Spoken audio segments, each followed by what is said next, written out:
Marokil Ubudiyah. Bagian pertama, adab-adab ketaatan. Yang pertama ada tentang adab bangun dari tidur. Adab bangun tidur.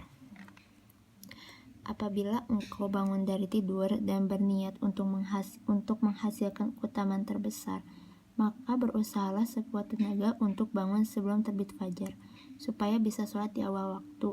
Karena sholat dalam suasana masih gelap lebih baik daripada salam dalam suasana sudah terang. Apabila seseorang mengerjakan sholat pada awal waktu dan masih dalam keadaan gelap, maka para malaikat malah hadir menyaksikan sholatnya. Dan apabila sholat itu lama disebabkan bacaan yang tartil hingga nampak cahaya, maka para malaikat siang hadir pula sambil menyaksikan sholatnya. Juga apabila seseorang mengerjakan sholat sejak awal waktu dengan bacaan yang panjang, maka di tengah-tengah bacaan tersebut alam berubah dari gelap menjadi terang. Kegelapan itu sesuai dengan kehidupan kematian dan ketidakadaan, sedangkan cahaya itu sesuai dengan kehidupan wujud. Maka ketika manusia bangun dari tidurnya, seakan-akan ia berpindah dari kematian menuju kehidupan dan dari tidak ada menjadi ada, dan dari diam menjadi bergerak. Keadaan yang menakjubkan ini menunjukkan kepada akal bahwa tidak ada yang dapat melakukan perubahan ini kecuali Al-Khaliq dengan hikmah. Ketika itu akal menjadi terang dengan cahaya makrifat ini dan terbebas dari penyakit hati. Karena kebanyakan manusia ditimpa penyakit hati, yaitu cinta dunia, keserakahan, dengki, saling membanggakan diri. Para nabi seperti halnya para dokter mengajak manusia untuk melakukan ketaatan dan ubudiyah mulai bangun dari tidur, karena sangat bermanfaat dan bisa menghilangkan penyakit. Demikianlah dikatakan oleh Asy-Syarbini, hendaklah mengawali waktu dalam harimu dengan berzikir menyebut nama Allah Subhanahu wa Ta'ala. Diriwayatkan oleh Bukhari bahwa Rasulullah SAW bersabda, setan mengikat belakang kepada kepala salah seorang dari kamu di waktu tidur dengan 3 ikatan. Ia memukul pada setiap ikatan seraya berkata, tetaplah di tempatmu, malah masih panjang, maka tidurlah. Jika ia terbangun sambil menyebut nama Allah Subhanahu wa Ta'ala, terlepaslah 1 ikatan, dan jika ia sholat, terlepaslah seluruh ikatan. Maka ia pun menjadi giat dan baik jiwanya.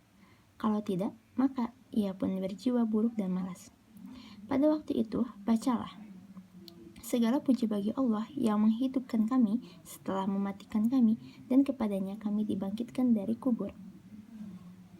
Ketika memasuki waktu pagi dan kerajaan itu hanya bagi Allah, keagungan kekuasaan itu bagi Allah, keperkaraan dan kekuasaan itu bagi Allah, keperkasaan dan kekuasaan itu bagi Allah, Tuhan sekalian alam.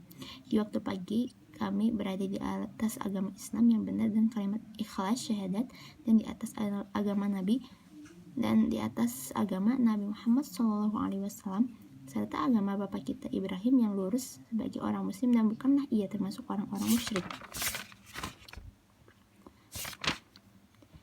Demikianlah, apabila engkau memakai baju, sandal, dan lainnya dengan niat agar dihormati orang banyak atau dicintai para ulama dan pemuka dengan tujuan menguatkan mazhab ahli haq dan menyiarkan ilmu serta mendorong orang-orang untuk beribadah, bukan sekedar memuliakan diri sendiri maupun untuk memperoleh kesenangan dunia, maka hal itu merupakan kebaikan dan termasuk amal akhirat, karena ini adalah niat terpuji.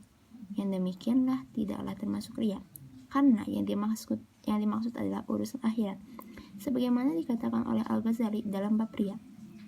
Salah seorang dari mereka berkata, patutlah para ulama dan pelajar di zaman kita ini lebih bagus bajunya, lebih besar surbannya, dan lebih luas lengan bajunya daripada orang-orang bodoh, yakni supaya ilmu menjadi kuat dan agung.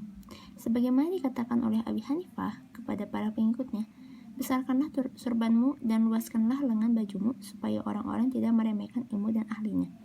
Dari Sa'id bin Malik bin Sinan bahwa Nabi SAW apabila memakai baju komis, ridho atau selendang atau surban, beliau mengucapkan, ya Allah, aku mohon kepadamu dari kebaikannya dan dari kebaikan pemakaiannya. Dari Mu'adz bin Anas bahwa Rasulullah SAW bersabda, barang siapa memakai baju baru lalu mengucapkan, segala puji bagi Allah yang memberikan pakaian ini dan mengaruniakannya kepada kepadaku tanpa daya dan kekuatan dariku, melainkan Allah mengampuni dosanya yang terdahulu.